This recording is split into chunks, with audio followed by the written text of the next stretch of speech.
what's up? How are you, T? I'm good, man. Hey, super excited to have you back.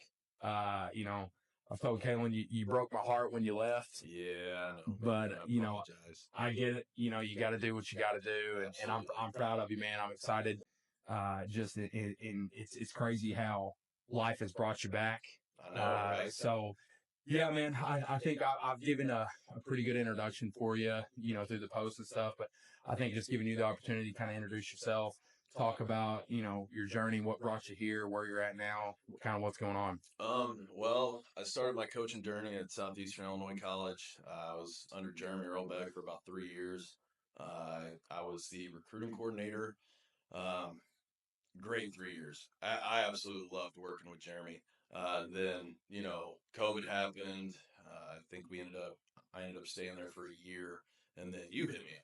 Yeah. So, like, the post grad opportunity and everything, like, I ain't gonna lie, like, I was super skeptical about it. Because, I mean, you have no idea what it is until, read into it and start to understand it.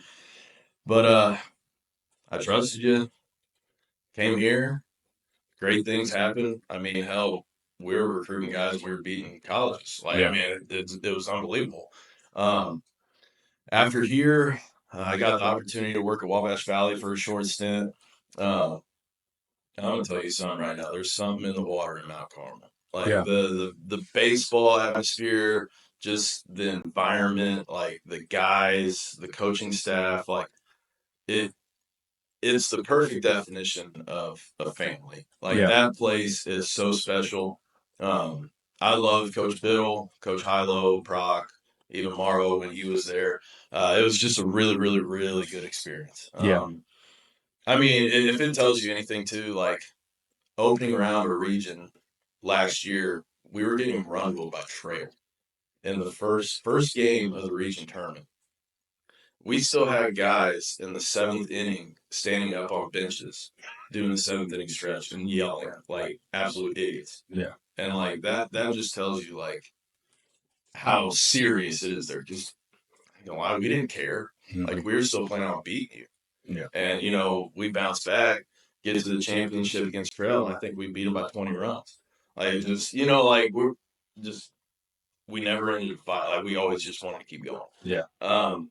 After my opportunity there, got an opportunity under Coach Barney at Vincennes University. I'm the recruiting coordinator there as well as the pitching coach.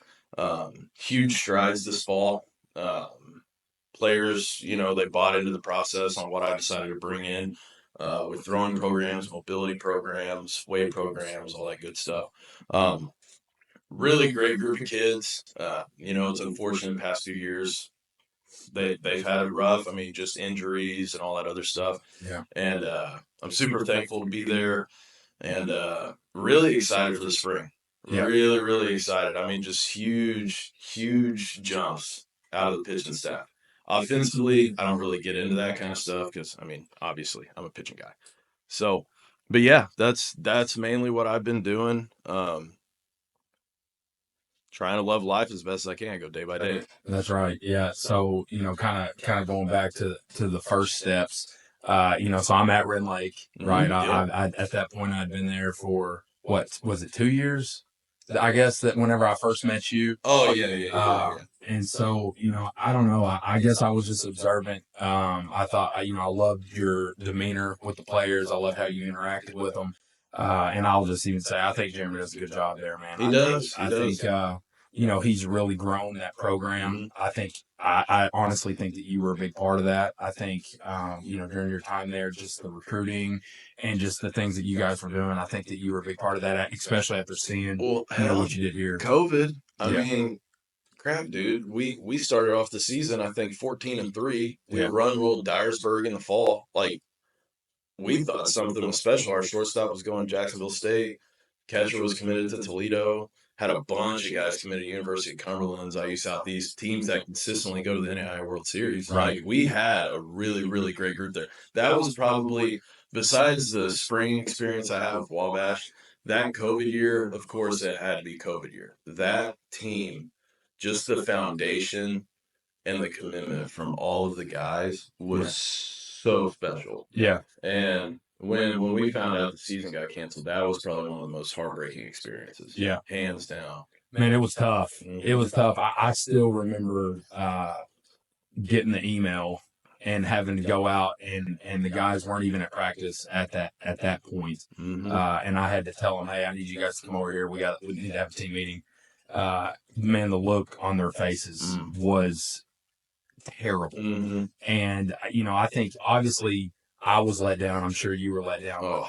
But for those guys, the uncertainty of them not knowing, did I just lose a year? I only got 4. Yeah. Did I just lose a year? Yeah. I think that was a tough experience. But man, from what I remember, you guys were good. Y'all were good that year. We beat you every game in the fall, yeah, I think. Man, but that was the year after you just won a region. Yeah. So I think what people don't realize is that conference is stacked. And I think to kind of touch on what you said about Wabash, man, I have nothing but respect for Rob Fournier and honestly for Biddle. For him to come into that position, is tough. For him to come in after winning that many games and goes to the World Series his first year. And I'm pretty sure I would have to probably ask my mom, but I'm pretty sure Biddle recruited me back whenever he was at was he at Brescia? Yeah. And this really plays into, the whole, I had no idea what Brescia was, bro. I had no idea. I didn't know what Berea was. I didn't know what Brescia was. I didn't even know what junior college was, man. Really? I had no clue coming out of high school. So that's been something that, as I've come back here, I think that it's important for me to just, open people's eyes, and it doesn't take just me. It's really getting out there. And I think people are starting to really have an appreciation, whether it's Shawnee, SIC, John A. Logan, Wabash, Ren Lake, and that conference is stacked that anybody can win any day. Yeah, and that's the thing too. A lot of these families and kids need to understand. I mean, if you're competitive, if you're driven enough to because JUCO, you hit the ground run. You immediately go. You're getting reps in the fall. You're playing games in the fall. Yeah. You go to a 4-year. What are you getting? 1 or 2 games, and the juniors and seniors are playing that usually. Yeah. So and also on top of that, if you're capable and you have the tools and everything, you get 2 years of free college. That. What are you paying? $4,000 for housing for the year or something like that? You need to put that stuff into perspective because going junior college is probably one of the smartest things to do as a college baseball player. Yeah. Now basketball and football and stuff like that, last chance you type stuff. I'm not very smart with that, I guess, field with anything, but college baseball, Power 5 schools feed out of that stuff. Now, granted, you got these kids committing as sophomores and juniors in high schools or high school, Power 5 schools and all this other stuff. Sometimes they get there, they're there for a semester or a year, and they're like, oh crap, well, I should probably made a different decision. Yeah. Because they're not going to play. Unless you're the next Derek Jeter, it's hard. Well, and I think if the coach is upfront with them in the very beginning, hey man, this is truly where I see you. I think that because here, let's be honest, the Power 5 programs, their developmental aspect of it, the facilities they have, top notch. Oh my gosh. Better than a lot of major league programs, right? So if you straight up tell a high school senior, this is where I see you, and that kid decides to do that, that is his decision. Yeah, and if he chooses to do that, that's great. But the problem is you need to play. Yes, period. You have to. And, being another guy, being another number at a big program isn't going to get you to where you want to be. And I think a lot of times guys' priorities don't match up. I think they want to play at a certain level, but in reality, are you willing to put the time in and bide your time? And sadly, dude, and you're around high school kids also, and you see kids are disappointed. They come home, the parents, their parents are talking trash, they're saying all that. Those coaches don't. No, listen.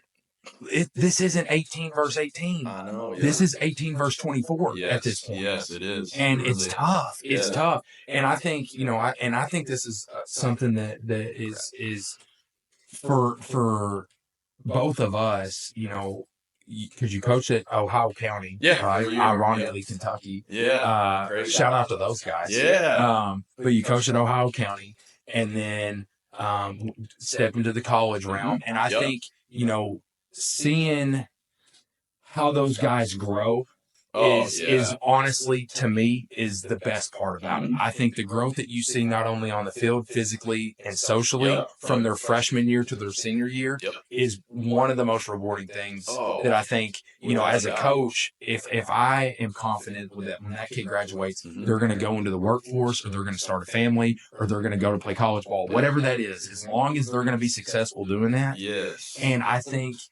understanding that coming out of high school, from an athletic standpoint, you need to put yourself in a position to grow and to develop. And if you're not going to a program that's going to do that, what are you doing? Yeah, exactly. You know, and that's what's tough. And I don't think that is always communicated, especially now. You know, without a doubt. With how things are going, and like going back to like your relationship stuff with players and everything. I mean, like I'm starting to get to the point into my coaching career where I'm starting to get wedding invitations. Yeah. And they're having kids, and, you know, a few of them are like state cops, you know, like stuff like that. Like you see that on social media, and you're just like, damn, like I'm so happy that like I had the opportunity to coach him, and I made sure he made the right decisions along the way. Yeah. And I think that's what comes down to it, my personal opinion, because, like, why did I get into coaching? I'm going to be honest with you. Like, I thought I was only going to be, like, just a high school coach. Like, I didn't expect myself to excel to where I was, or, like, the experiences or anything like that. But, like, in the past, I took all of, I guess I would say, the bad coaches that I had in the past, and I made sure to not act like that. Yeah. Like, when it comes to coaching, like, college kids, like there's just so much more in-depth things rather than just a game of baseball. Like I had kids knocking on my door at 2 in the morning because their parents are getting divorced, like crying their eyes out. You got to be there for them. Like you got to, like, if anything, when I started coaching, I think I was 20, 24, 23. Like I was kind of a big brother. Like you kind of have to fill that hole in, and you're like, okay, like these kids are only like 4 or 5 years younger than you. Like they're gonna look up to you. Now, most importantly, like I'm gonna build a relationship with them. Of course, that's my job. Right. You know, they got to be able to buy in and be confident and trust you. If there's no trust there, then it's done for. Absolutely. Like nothing's gonna happen. But like just coming from like my coaching philosophy with that type of stuff, like just being capable of building relationships with them and having them build and earn your trust and all of that stuff, dude. It goes so far. And like going back, like when I was coaching here, like at Lake Area, like I think it was actually the last fall, like right before I left. You know, I had the kids. Like it was different. Like, and I'm not saying like the past teams, you know, like it was great and all, but like that group right there, like they all bought into the process. They knew exactly what we needed to do basically every single day. And we won 7 games in a row in the fall. Now, granted, I mean, like it's fall ball, like, you know, you got other schools playing guys at different positions and stuff like that, but like they were competing every time. Like I would just sit back and I'm like, damn, like it's awesome. Yeah, man, let's talk about that team, because I will say, and I think I even told you at some point, man, this is my favorite team ever. You know, and I think I've coached some quite a few teams at this point in my career, and I think I've had some favorites, but that group was fun, man. That group was fun, and I think they were incredibly talented, and I think that I agree with you. I think that they 100% understood exactly what they were here for. And They didn't make excuses. No. They showed up to the weight room. You know, those guys don't realize that we're pulling reports. We're checking to see when they're clocking in. Yeah. You know, so then when those conversations happen, it's like, look, man, are you doing what you need to be doing? Mm-hmm. You never had to worry about it with those guys. And even after you left, bro, I think they ended up winning like 14 games. Like they were the real deal. They dropped like 4 bombs a mile. Hey, and every one of those guys found a spot. Yeah, they did. And you know, I think it's, you know, people don't realize exactly what this route is. Right. And I think it took a while for you to figure it out. I think it took a while for me to figure it out. It did. And that's understandable, man. And going all the way back to me saying I didn't know what junior college was. I think we even had this conversation that I didn't know what junior college was. People don't know what postgrad is. No. But people they're going to start to figure it out. Hell, I remember you and I were on the phone for, I think, like 2.5 hours with the AIC. It was right when I decided, like, hey, let's do this. And we just hit the ground running with it. And yeah. It was man, it was something. But I will say that I'm very confident that bringing you in that first year, really the first 2 years, 2.5 years, was huge. Yeah. And, you know, because it definitely takes a different kind of person to do it. I was on my phone way too much. Yeah. It was, I can't, I'm happy I don't have to be honest. Yeah. It's a grind, man. Dude. And I think we even talked about this. You know, you're not just convincing a kid to come to your program. You're also convincing them to take the post-grad route. Mm-hmm. So it's, you know, I think once they do it, it's like, oh my God, like I definitely see we've got how many kids? 43 kids. Yep. So as a Lake Area Academy, okay, in 3 years we placed 43 kids. Mm-hmm. Dude, that's a big deal. Like what, like 94 point something percent? It's a lot. Yeah. It's a lot. And I think, you know, just understanding the process and being able to, you know, there's some self-sufficiency, like they have to take ownership of it, you know, because we had limited staff, right? Yeah.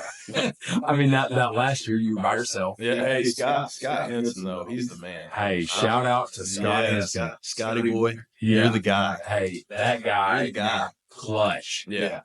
Because when you told me, because you told me like quite a bit. You told me in like probably September, October, maybe. Yeah, no, it was early. Yeah, it was. I mean, you told me in plenty of time. Heck, yeah, because we were building the field. Yeah, we were out Dixie cupping water off the field to get it ready for the fall. And I said, "Man, are you going to give me a year?" And you're like, "Man, I'll try to give you a semester."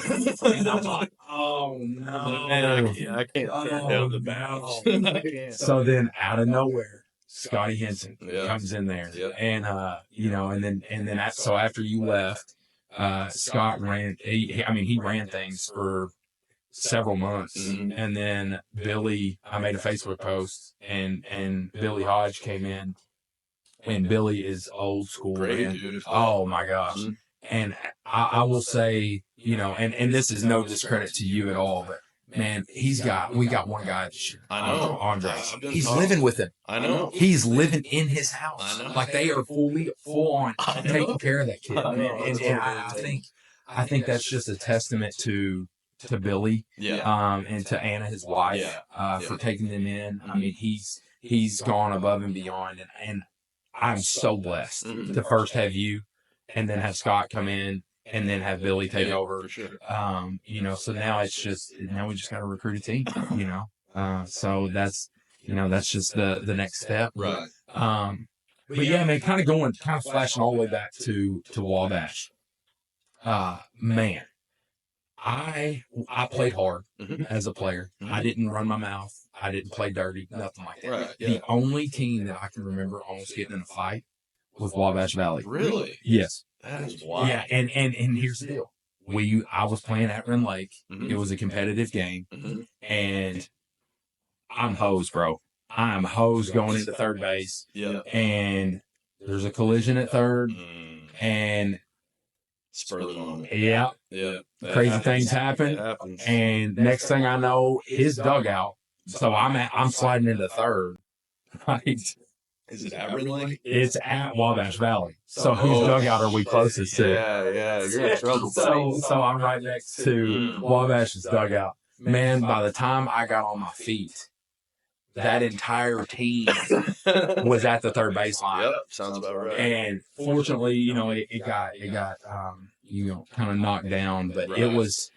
You're right, man. They are in it, and as a coach, that's one of the few games that I got thrown out of, and it's simply because you have to be in the game, man. You have to be in the game, and it came down to one pitch. It was a runner on second, third, 2 outs. Derek Hayes, Mount Vernon, Illinois, drops a hammer in on the outside corner. Dude, total strike three. Grack umpires, shout out to those guys. Calls it a ball. Kid ends up walking. Ooh. You know what happens? Double, double, double. Home run. They come back and beat us. So I go out the next inning. And so it wasn't a walk-off. It was like the 6th inning.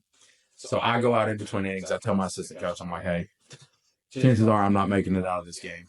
And this is in between innings. And he's like, what do you mean? I said, give me the foul balls. So I get the foul balls. I walk up to the umpire. And I basically, I said what I needed to say. He laughed.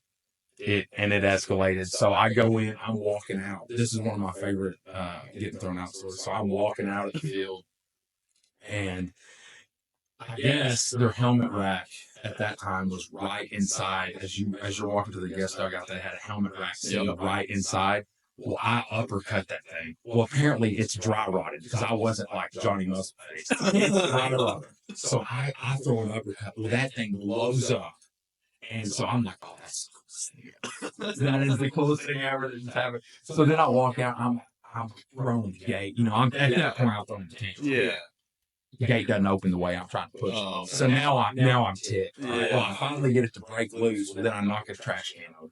Dude, I ended up being pretty embarrassed about it. Yeah. But I mean, at that point, like, you're playing a team like Wabash Valley that's a top team in the conference or a top team in the country every year, and you got their backs against the ropes. Dude, all it takes is one mistake. And the floodgates open. And I think, honestly, I mean, you see that in high school too. These powerhouses that are good every single year. You do. You're good enough to beat them. But you gotta play flawless baseball. Yes, and they'll always find a way. Yeah, they always find a way. Yeah. Well, tell me about Vincennes. So we played them a couple times. I do have a funny story about Coach Marnie. But tell me about Vincennes. Just tell me a little bit about the program. Kind of some good things that you guys got going on. Like if a kid was interested in Vincennes, what would you tell? Well, I mean, just with Vincennes in general. And I'm not even exaggerating this. Like facilities and everything wise, like we probably have the best JUCO facilities in the Midwest. Yeah, it's not even close. Like our campus is bigger than Murray State. Our campus is bigger than WKU, like SIU. Like it provides that mid-major feel. And usually when we get kids on campus and we show them around and they're just like a deer in headlights. They're like, oh my gosh, we just went to so-and-so not too long ago and it was 2 buildings. And we just try to make sure, guys are comfortable and, we address like what our mission is moving forward. The class that we got coming in for next year, it's looking really good. As of right now for break anyways, just looking for a couple competitive arms, trying to get more depth, because I mean, hell, you go from the GRAC's just a 9 and a 7 and a 9. The MWAC, which I'm completely new to the MWAC. So like it's a 9, a 7, and then a 7 and a 9. So you're playing 4 games. So like us trying to play midweeks compared to, like GRAC schools around the area and everything, like we need more depth on the bump. So like just looking for a couple competitive arms. Other than that, I mean, like I said, the class coming up for next year, it's got a lot of potential, got a lot of growth, like just a lot of upside. So I'm really looking forward to that, and we're going to keep building off of that and sky's the limit, really. Yeah. And Rome wasn't built in a day. So I'm looking forward to it. So tell me about recruiting. Is there anybody in this area that you have that you guys maybe are recruiting, or guys that you signed from just kind of this immediate area? Yeah. So we signed Carson Reed out of Grace County, Kentucky. Really flawless behind the dish. Really love him. Really scrappy guy. Works gab with his offensive approach. Quick. Oh my gosh, why am I blanking right now? Quick release. Quick catch and throw. Yeah. Really great catch and throw. We've been talking to Maddox Cope. Yep. I really think he could be a very, very good quality piece for us. Yep. But we're just waiting out on that, seeing where he decides to go or whatever. But no, man. I mean, there's obviously so much talent in this area. Yeah. Like it's not like every once in a while. It's a yearly thing around here, and that's we're instead of I guess going more local like in Indiana. So like with Vincennes, what's cool about Vincennes is every state that borders Indiana is now considered in-state. Really? Yeah. So like that helps us a bunch. We try. I mean, hell, I've been going after more Kentucky guys. I mean, we even have a kid from Michigan committed to us. Switch hitter, big bat, outstanding in the box. Like I'm super pumped to have him. I believe his name's Lucas Frack. Big football guy too. I wouldn't mess with him. But other than that, I mean, no, we got a lot of leads going on right now. Kentucky wise though, I think that's really been the hot spot for us more than anything. Yeah, I think, man, what I see, just in my position, a lot of kids want to stay so close, and that's I tell people this all the time. How are you getting all of these post-grad guys committed? I'll tell you why. Because they don't care where they go, as long as they have an opportunity. Yeah, and that's not a knock to anybody that wants to stay local, but I think it's just important to understand that narrows your opportunities so much. Yep, absolutely. And Carson Reed, he's a good player. Yeah, he's a and Maddox is a stud. Oh, absolutely. And I think I'm so glad to hear you say that you feel like this place is a powerhouse, because I always felt that way, man. When I was recruiting, I didn't go to many games, and I think a lot of people don't realize that so much recruiting is done on Twitter, because our time is your time is so limited, because you're spending so much. The time you do have, you want to spend it with the players that you've got, right? Yep. And so you don't have the opportunity to go see a lot of high school games. Well, a lot of my games that I went to were in Western Kentucky. Imagine that. And and I think I missed on some guys. Shout out Luke Seed, who he was a baller. Yeah, ended up. I think he was like a conference pitcher of the year. Oh yeah, he was with good. Louisville. Yeah, missed on him. Yeah, that one still stings a little bit. But there's several, man. Jordan Naranjo, Grace County kid, missed on him. He went to Murray State. Yep. He texted me one time, man. He said, he goes, "Hey coach, went to Murray State's camp, hit 87." I go, "Okay, well, it's good talking to you. I'll catch you. I'll see you around. We'll see you never." Yeah, but I think naturally, and you probably had this a little bit too back home. A lot of kids here want to go to Murray State. Playing at Murray State isn't. I mean, it's tough, man. It's Division I baseball in the Valley. Yes, which is next level. And they're a good program too. Oh man, they're low key loaded every year. Hey. They're good. I think Skirka does a good job. Absolutely. He's invested in the program. He's invested in the players. I think he does do a good job. But dude, that's the Valley. Yes. That conference is. I don't think people realize when they jumped out of the OVC to the Valley, that's a big deal. Yes. Now I will say, and you may disagree here, but I do think that Murray is going to have to pick it up on their facility side to be in the Valley and to be competitive, because you've got Missouri State, you got SIC Carbondale. I mean, you've got some schools, man, that have nice stuff. UE, that's right. How about them?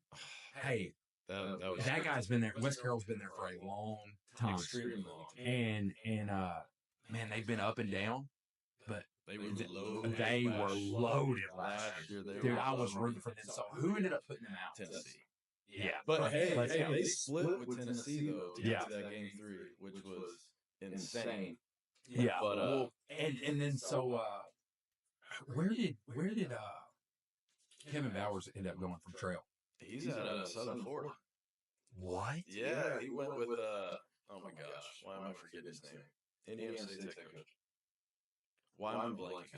I know his name. But no, he ended up going down to Southern Florida. He lives down in Southern Florida. Good for him. Hell yeah. Hey, dude, Kevin Bowers, dude. I love that guy. So, and then Archuleta is now at Indiana State. Dude, you talk about a guy. So, quick story about him. So, he was at USI for a long time. Yes. Did a fantastic job. Absolutely. So, I'm at UIndy, and we're just mopping people, right? That 2012 year. Didn't they win the national? Dude, the year before. And then they won like a year after. Yeah, something like that. Yeah. So, and I'd have to check that, but they were really good. And so we roll in there, we take care of business. Flash forward several years. I'm talking to him about a kid, and he's like, "Where'd you play college ball?" And I said, "I played at Indy." He's like, "What year did you play?" I said, 2012, 2013. He goes, "Hold up." And he's like, he'll miss low and out. Don't miss over the plate. He's like, he remembered the scouting report. That's crazy. So I think that just goes like to him, like how thorough he was, man. And he presented at several ABCA conventions that we went to. I don't know if y'all go to those. Oh, we went last year down in Dallas. I ain't going to DC. I'm not going to DC. Hey, when I saw that, I'm staying away from that. If it was in Vegas or something like that, I was gonna get Kalen on board to go. I want to say I could be wrong though. I want to say it might be in Nashville. I don't think. See, I missed the last It might match. be at Atlanta. I don't. They have like 4 or 5 specific places they go every like. Yeah, it's like Indy's Dallas, one. Nashville, Dude, Indy is good. Indy's good. I believe it. They do it there at the convention center. Yeah. And it's incredible. Oh, and I think for me being in the position that we are now, having our own facility and stuff, going to that trade show, dude, is next level stuff. Oh, like you see cutting edge technology there. Yes, it's legit. I mean, and you see all the big names like at their stations. Yeah. Like, damn, like I follow that dude on Instagram or Twitter. Man, It's definitely eye-opening. We saw Augie Garrido speak right before he died. That's awesome. Dude, you talk about a guy that makes you ready to run through a wall. I believe it. Oh my gosh. Have you seen that video of him? Oh yeah, everybody's seen that. Hey, that thing's incredible. Yeah. And that is how he speaks. Like when we were in there, I looked it was Brandon Harden at the time. I don't know if you know him. He's from Pinkyville. He was my assistant coach. I told him, I said, dude, I'm ready to run through a wall right now. I believe it. Like this dude, and I don't even remember what he was talking about. Maybe building team chemistry. I don't know what it was, but I'm like fired up. So, I think, going to those things are huge, but I'm not going to DC right now. I'm to do that. No, not. I'll not probably this hit year. the next one. We'll have to go and stay in the same spot because, and I've tried to get Kalen like, hey, let's go to this. It's fun. so like much fun. let me do my thing through the day, and then we can go out and just hang out at night, dude. Because it's a great time. Yeah, you're out awesome. networking. Yes. I mean, I met so many people. Yes, it's so much fun. And it's a very it's a loose professional environment. Yes. So yes, you're out Mm-hmm. and you're enjoying everybody's company, Mm-hmm. but you're also talking about your program. Exactly. Yep. So it's a really cool thing. I loved it when I went. It was definitely really awesome. Yeah. So switching subjects, you lost a lot of weight, right? So I'm proud of you, dude. Yeah, Seriously. I mean that. It's I think you get to a position and you start to neglect your health, and I will say this on my own. I've gained so much weight. After Avery, Mm-hmm. my little girl, I kind of got fat and happy. Mm-hmm. And I'm starting to eat a lot of like kid stuff, Yeah. kid Right. cereal, Right. that sort of stuff. Well, she's 6 now, and that was taking its toll. Mm-hmm. Well, rewind about a year and a half when we had Rex, Mm-hmm. and I think you know this, but my dad was 56 when he died. I think you brought that up. Yeah, and when we had Rex, I can't remember the specific moment, but I had an epiphany like I got to get myself in order. Hell yeah. Man. Yeah. And it's Yeah. not for me, it's for my family. Right. Right. Because I don't do them any good Right. if Yeah. I'm not here. Absolutely. And I think what it was, man, honestly, was when I turned, I think it was 34. Mm-hmm. I sat back and I'm like, my dad died when he was 56. Mm-hmm.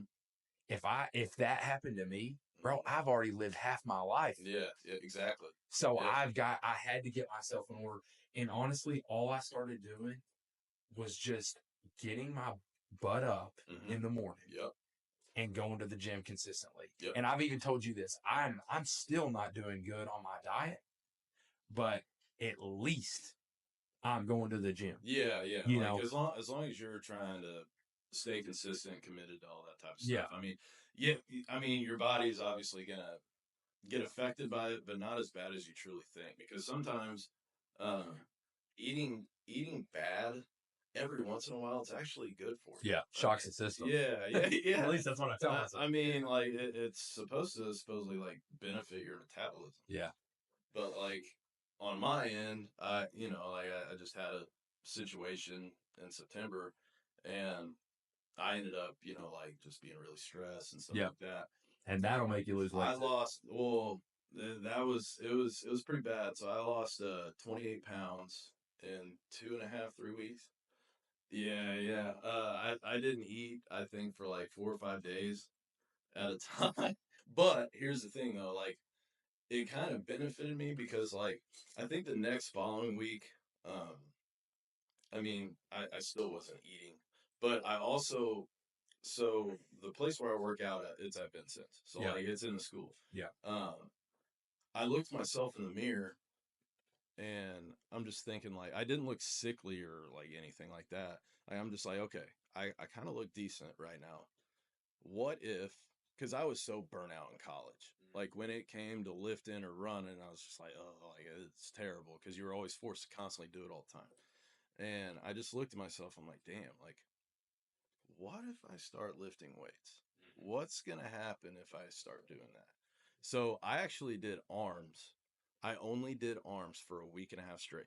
I was thinking, like, okay, I'm going to see if I like this. If I don't, I'm obviously going to stop. Like it'd be pointless. A week and a half to 2 weeks go by. I'm telling you right now, Tio. Like I'm just doing arms. Like I just keep effing with it. Let's go. At 2 weeks, I look in the mirror and then all of a sudden I see this little bump and I'm like, oh shit. Like okay, all right. Like let's do it. Let's get invested. So actually, what I do, and I'll even tell you my routine, and it's very strict. Now on weekends I'm pretty like laid back. Like I kind of just go with the flow. If I have to eat something, whatever, like I'll eat. Now if it's fast food, hell no. I can't tell you last time I ate McDonald's. Yeah. Like or even to be honest with you, a soda. Like I haven't drank a Coke in at least 3 or 4 months, let alone same with McDonald's. But okay. So I usually wake up at 5:45 every day, okay? Get up, whatever, and I go to the gas station that's in town around 6:40, 6:45. I get two 40-gram muscle milks. Okay, two 40-gram muscle milks, and I get an Alani energy drink. I love these things because it's gluten-free, vegan, zero sugars, whatever. Yeah, yeah. So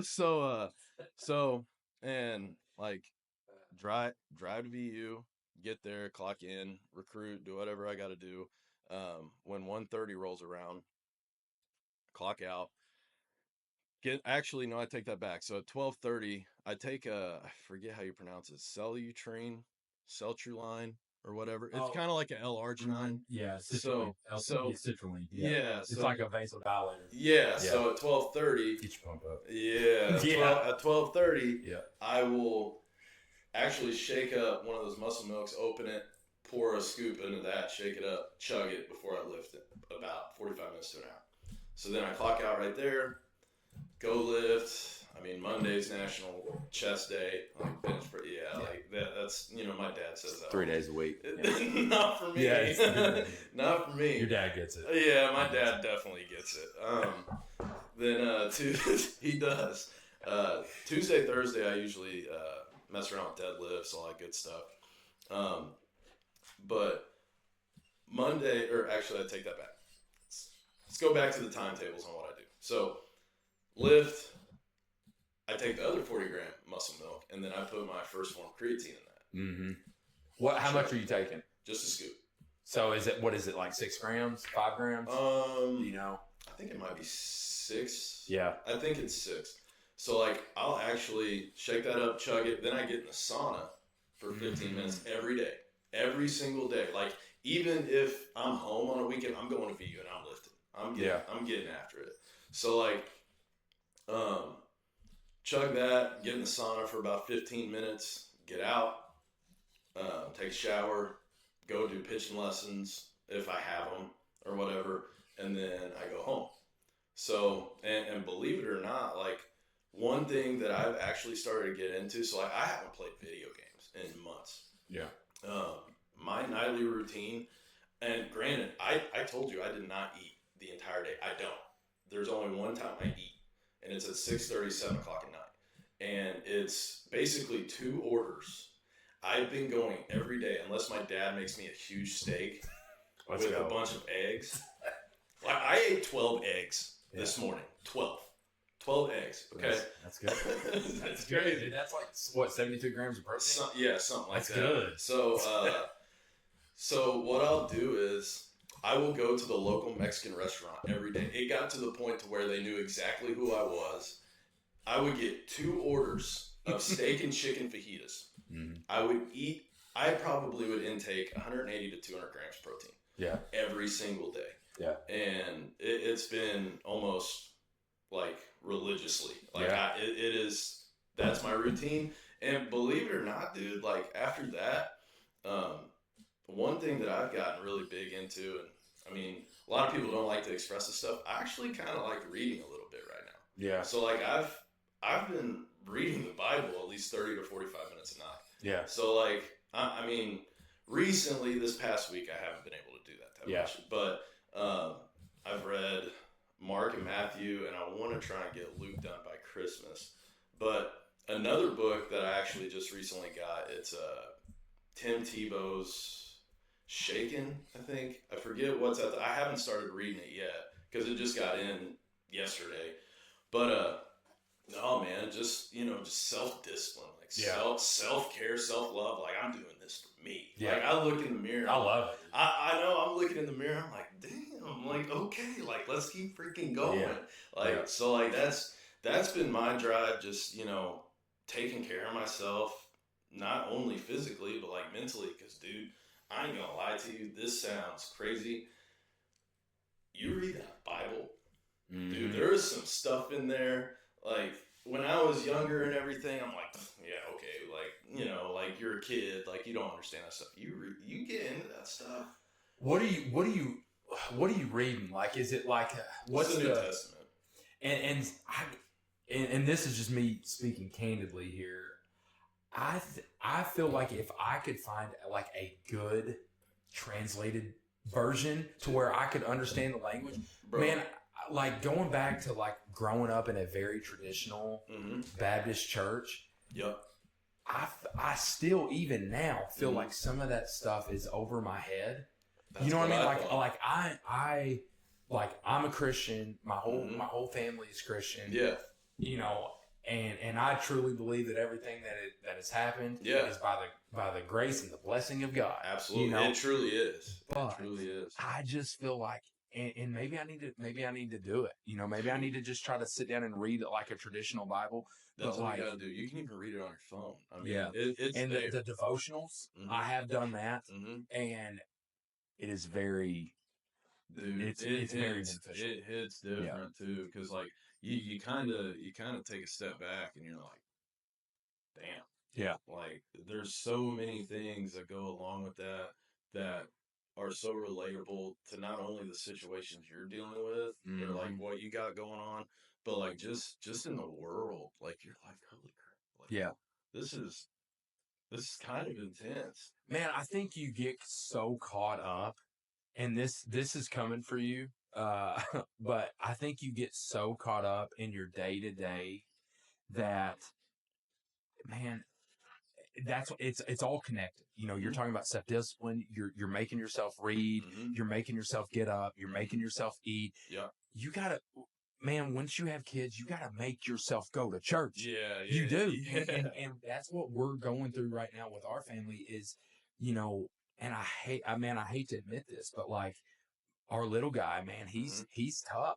He's tough. He's Man. feisty. He's not like Avery, and he's a great kid. Mhm. Great kid, full of personality, full of energy. Couldn't Yeah. ask for any more out of a little That's boy. awesome.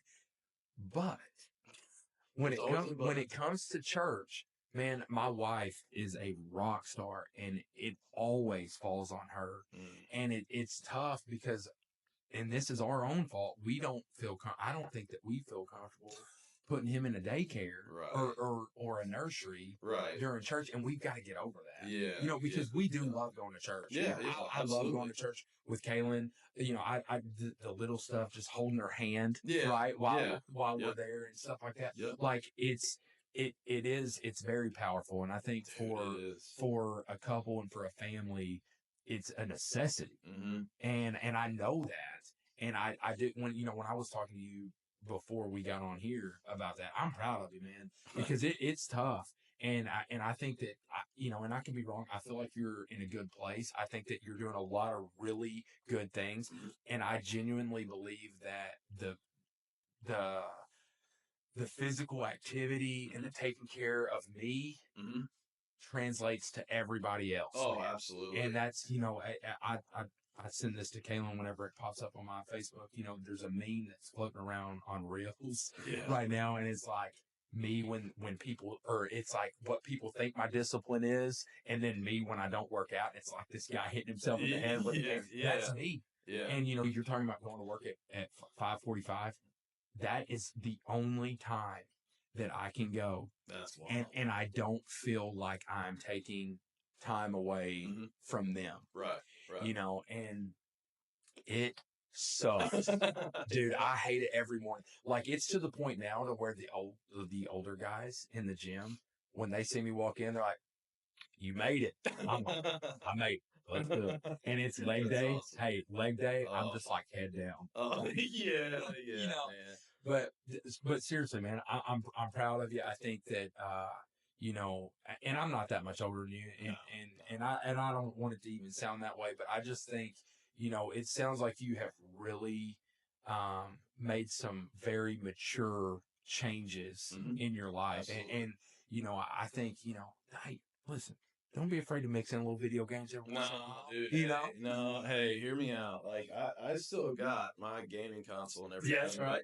Like, I just substituted a lot of past hobbies for these new ones, and I ain't gonna lie to you, I like these a lot more. Yeah, that's good. So, like, that's how I am. I mean, am I gonna probably play video games at some point again? Maybe. Yeah. I mean, my dad plays COD almost every night. Yeah. So, like, would I hop on the sticks and play with him? Probably. Like, it'll eventually happen. I mean, when Christmas break rolls around, I'm sure I might get it out and maybe start streaming again. Yeah, there you go.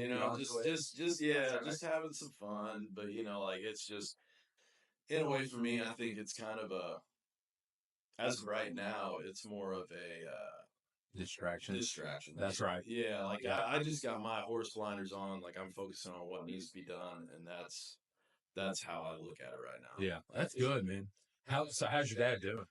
Oh, he's He was great. huge the last time I saw him. He's still big. Is he still lifting pretty consistently? Well, not as much, but yeah, he's big. Like there was one night, we ended up working out together, and he just made me feel so small. That's right. And he's like 53, and I'm staring at him like, Dad, you're an asshole. Like, come on. Like he's doing these like skull crushers and like over on the flat bench sideways. Yeah. All the way down with like a freaking 60-pound dumbbell. I'm like, Dad, like holy shit, dude. Like and he's just looking at me like, yeah. Yeah. I still got you, Luke.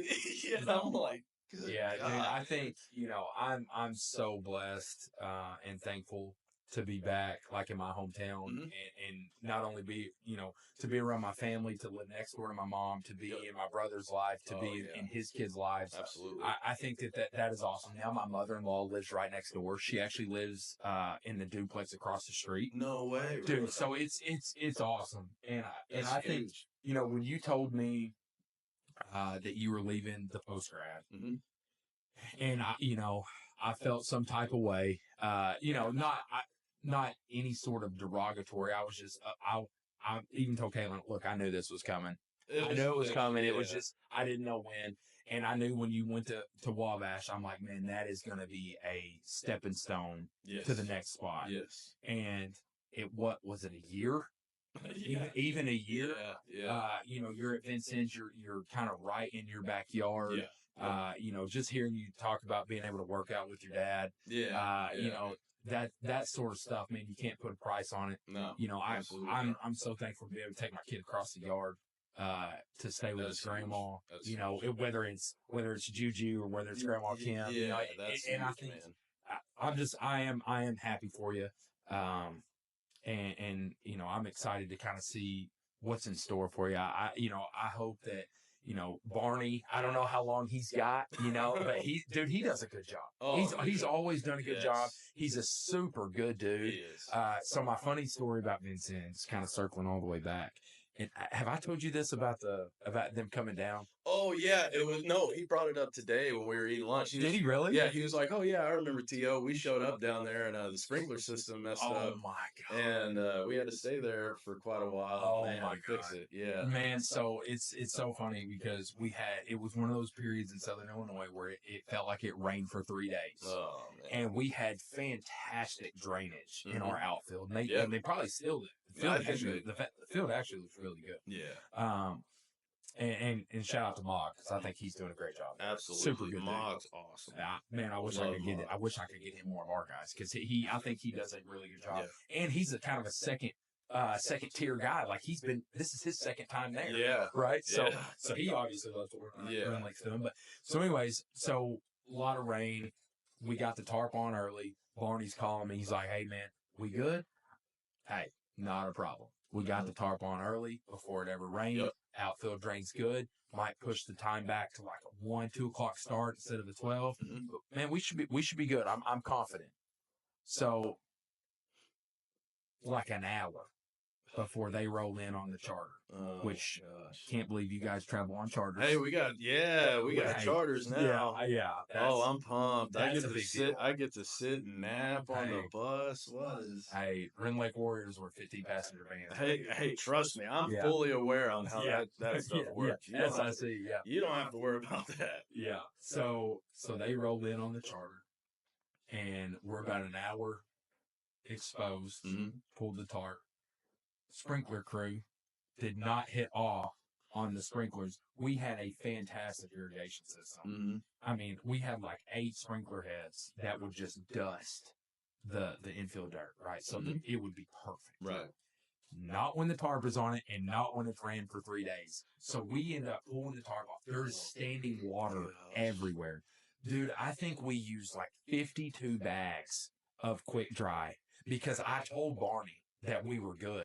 And I'm like, there is no way. You're probably like anxiety. You're like, dude, he just traveled all this way. You can only imagine. When we pulled that tarp off and I see standing water, I'm like, what is going on? Yeah. Then the sprinklers come on. I'm like, go turn them off. And so, dude, we had sponges out there. We had cups. We had coolers that we were dumping cups into to get the water off. And then we were dumping like 50-something bags of quick dry. It was like a pallet and a half or something. Hey, to get a non-conference. I know it's a non-con. Amen. I was about to say, But, holy but cow! at that point, it's my word, and like, Yeah, I told that's this what hurts guy most. that we were good. Y'all traveled what It'd 3 probably hours? be, it'd probably be 2.5, 2 hours. Yeah. So I'm like, no, we're getting the game in, and I don't even Yeah. remember what the outcome was, dude. I was so thankful. He that said we got they the- They did. Yeah, So it was a close game. it was an absolute lose for us. Yeah.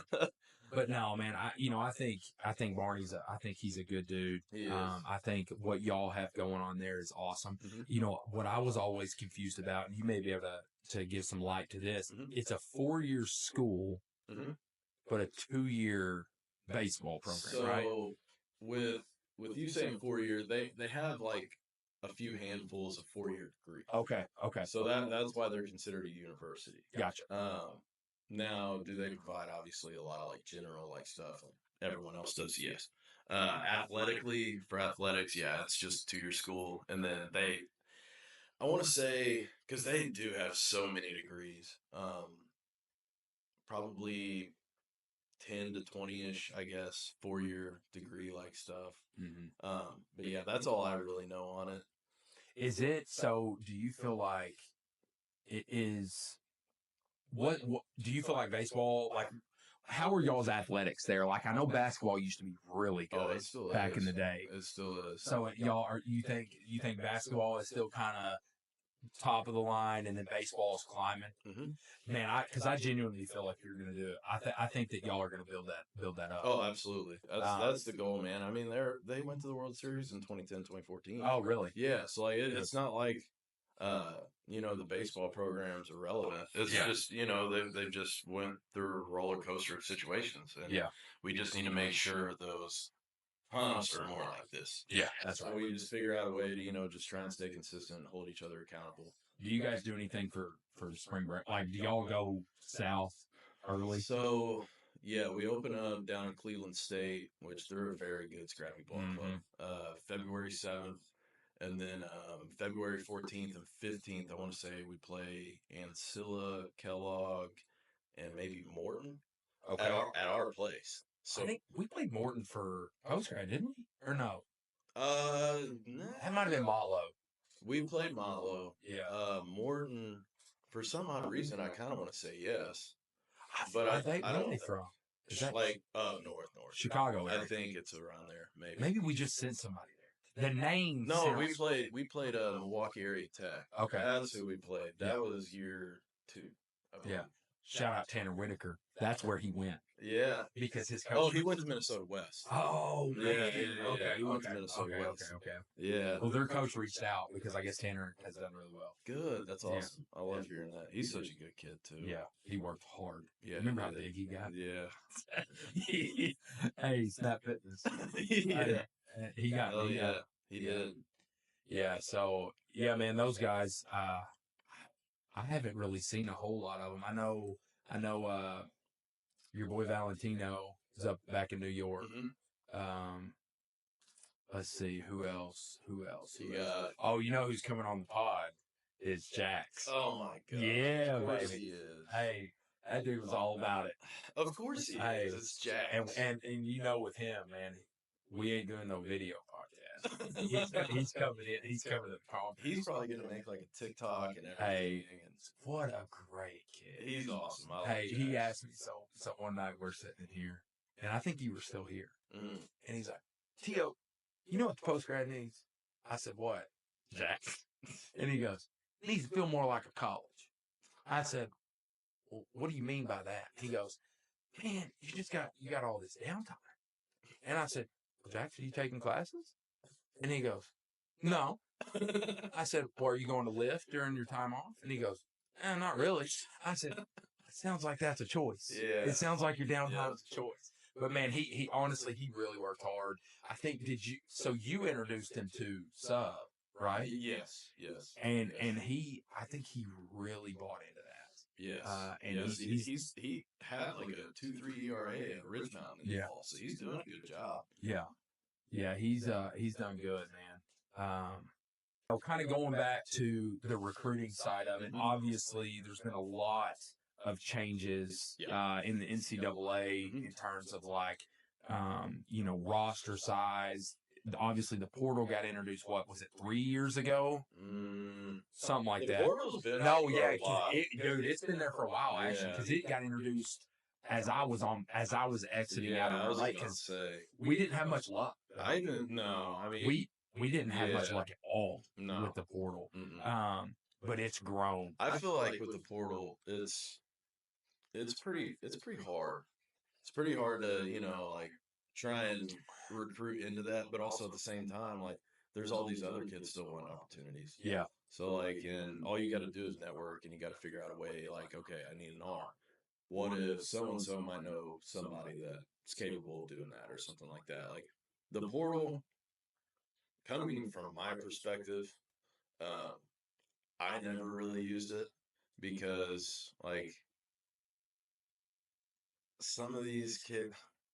No offense to some of these kids, but it almost feels like sometimes they're clout chasing a little bit, and you're just like, you don't want that on your team. You know what I mean? Like, kind of the me. Yeah, like, oh yeah, great, a 90-92 arm. That's something fantastic. But is he going to get along with our guys? Like, is he going to buy in and have the same outlook on things and like the same goals as our group would? Like, instead of just showing up and saying like, I did this, I did that, I did this, I'm from here. You know what I mean? Yeah. Like, I don't know, man. Like portal wise, I'm 50-50 on it, unless like I know a kid personally from someone or something like that, and they reach out to me. Yeah, like we can talk and try and pick his brain, see what he's wanting to do. Yeah. But other than that, portal wise, I mean, hell, even all the past places I've been, they don't use the portal. Yeah.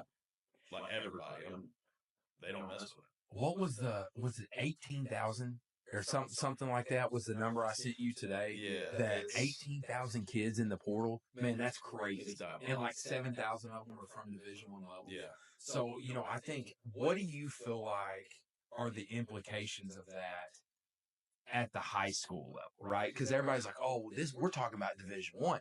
No, we're not. No, we're not. We're talking about the trickle down, right? So what do you feel like? How does this change, or how does this impact recruiting, not only for you at the junior college level, but for the average high school guy? How does this change the outlook for them looking into college? I mean, just thinking like that, like as a high school kid, you kind of just have to figure out a way to try and act like them for a short stint of time to get a greater understanding on like what they see. Like, oh gosh, Oh, you're right. But no, like just like with that, like a high school kid, they're going to be nervous about playing time.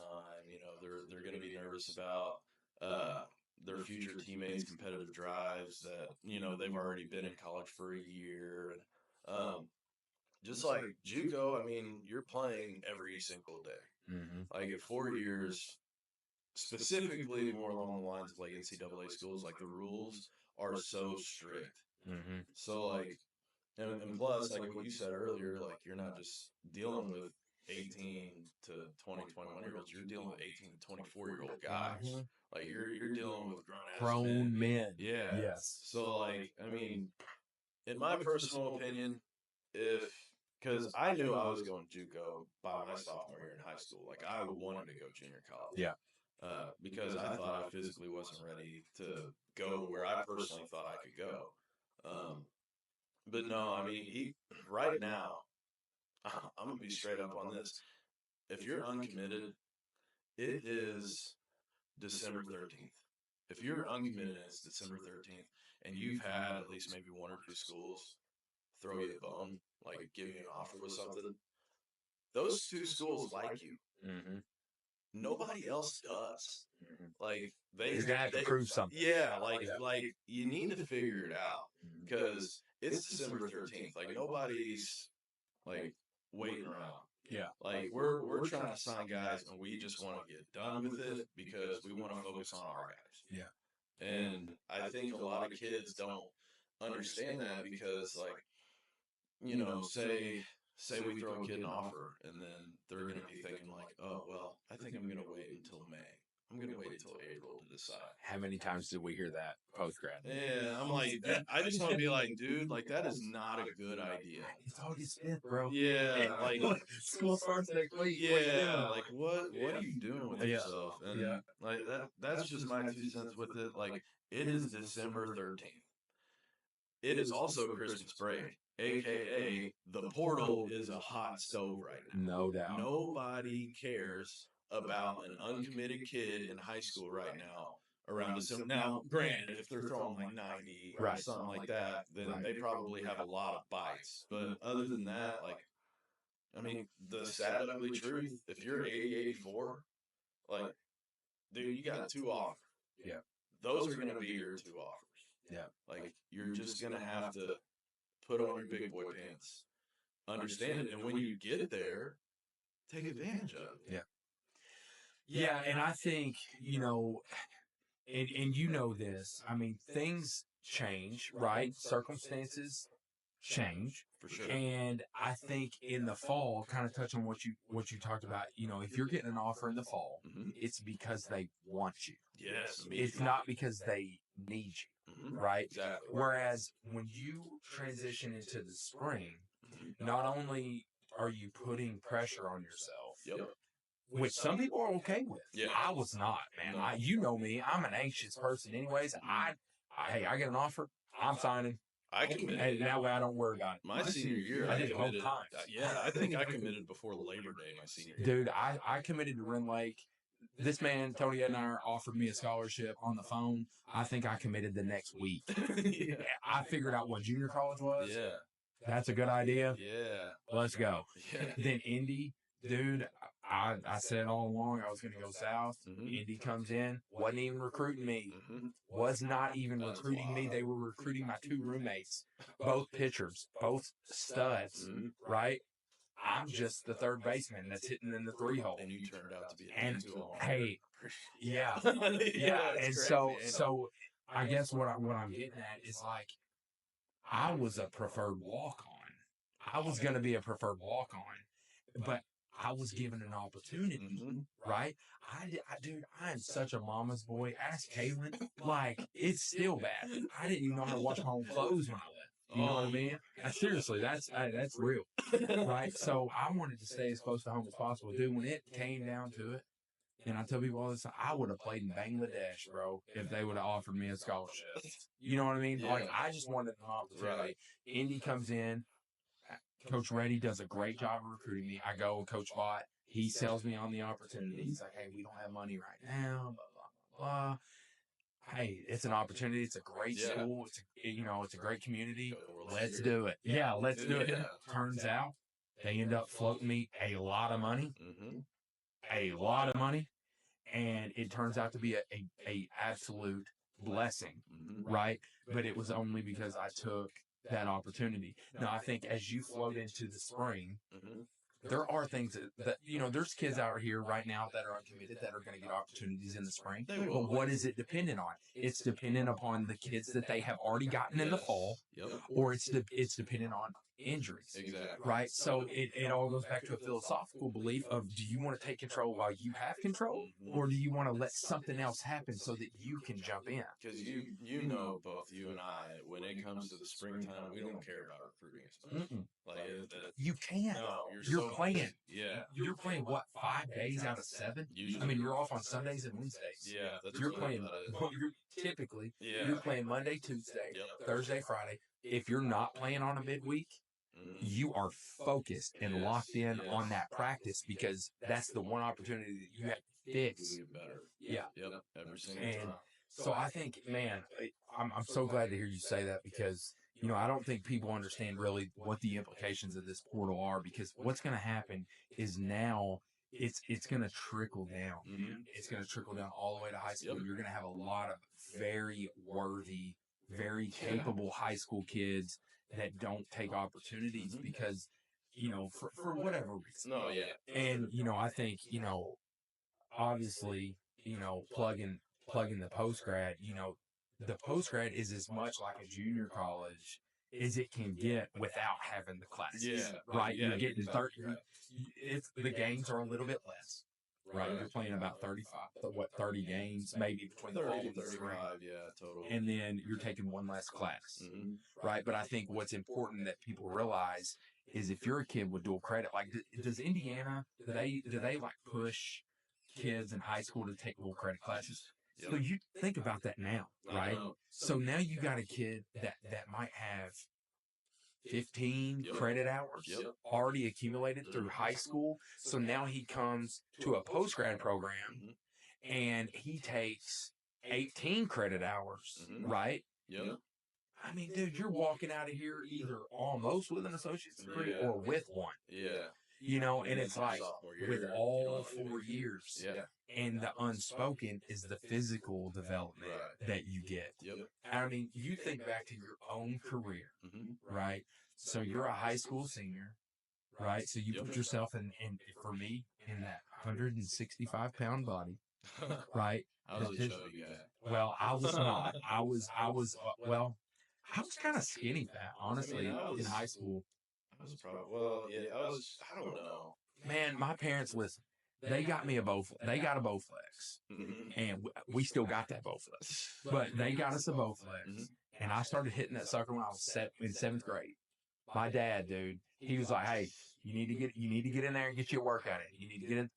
And I can honestly say, man, that my dad got me to the best position that he could have possibly got me to. Like, dude, if there was 100% of what that man could have got me to, he got me there. I regret what I did in high school so much because my dad kept pushing and pushing me, and I'm just like, no. Dude, I was pushed, but I was different then, Right? Because I responded. Like it definitely elevated me. But I take myself back to that 165-pound body. Yep. Right. Yep. Dude, I don't think I would have played my freshman year in college, if I'm being completely honest. If I didn't have an injury in my hip that forced me off the field, I would have wasted a year, bro. Yeah. I would not have been the player I was had I not had that 1 year to develop, not only socially, but physically. Dude, I was not ready. I gained 27 pounds my first year. And then game changing. Yeah. Game changing. Yes. And so, you know, I see kids in high school. Dude, I've got kids in high school right now that are built like straight up men. That's good. And I'm so proud of them because of the work that they put in. Then I've got some that don't put that work in. And it's like, look, dude, it'll show. Just understand that you are behind, you know? Yep. And I think that it's a big deal, man. It's bigger now than ever because of the age of the typical freshman. Yes. The typical age of a freshman has to be almost 20 years old. Yeah. You know? And so it's tough. You got kids that are graduating high school at 17 years old. Like that's a game changer. Really You're is. a different person at 19 than you are at 17. 100%. So you look in high school, you know, flashback to shout out Ohio County. What's the size difference between sophomore and junior? Right? Massive. Yes, that's huge. What's the size difference in college from freshman to sophomore? Massive. Yeah. Right? Yeah. And those kids come back, man. And I'll tell you this, Wyatt Pratt, you know, and you have guys, because we've talked about it, you have guys that really stand out vividly in your mind that impacted you as a coach. Yes. So Wyatt Pratt, and hopefully if he listens to this, it doesn't, you know, it is what it is. He was a walk-on, right? Actually, Jeremy was recruiting him. Thank you for recruiting him. Probably with me. Hey, I don't remember him. So all right. So SIC was recruiting him. I got him as a walk-on, right? And I told this kid, I said, look, dude, I love what you bring to the table. If we're ever in a position to get you money, I will get you money, I promise, right?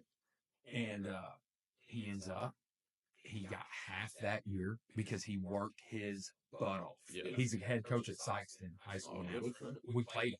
That's cool. Yeah. So it's kind of full circle. But so he so half of his freshman year gets paid. Well, then the next year, dude, he comes back and he looks like he has eaten himself from the year prior. Like he has gained probably 35, 40 pounds. And it was, I swear, I think it goes back to a fly ball that he hit at Wren Lake, and he came in the dugout, and our hitting coach said, look, you don't have enough to hit the ball out, so either you need to change your swing or you need to gain some weight. Yeah. And you know what he did? This man, it was a game changer for him. He comes back his sophomore year. I think I gave him a full scholarship. He was a starting third baseman, goes to Delta State. Oh, good. Dude. And that's what I'm saying. Yeah. But this is the difference between his freshman and sophomore year. So much can change. So how much like that? It's crazy to me, man. And I think the more conversations that I have with people that have experienced it, and the more people that hear it, it's like, hey, we're telling the truth here. Yeah, exactly. You know, Yeah. because at the end of the day, you want to put yourself in the best position to develop. Absolutely. Right. All of it. But yeah, man, listen. I'll tell you again, man. I love you. I'm happy to have you back. You know, you did a great job for us here, and I'm super excited about you coming back. And hopefully we can do it again. Oh, man. we will. We will. I think the next time that we talk, I think you're going to have a lot more to say about y'all's success as a team this year, because I think you guys are doing a great job, man. Yeah, knock on wood. I think you're doing a great job here. I think you did a great job here. I think you're doing a great job there. You're a great coach. You're a good person, man. That. And I'm just excited to have you back. And, yeah, dude. Yeah, man. I'm excited. You got anything? I do not. All right, brother. Hey, good job, man.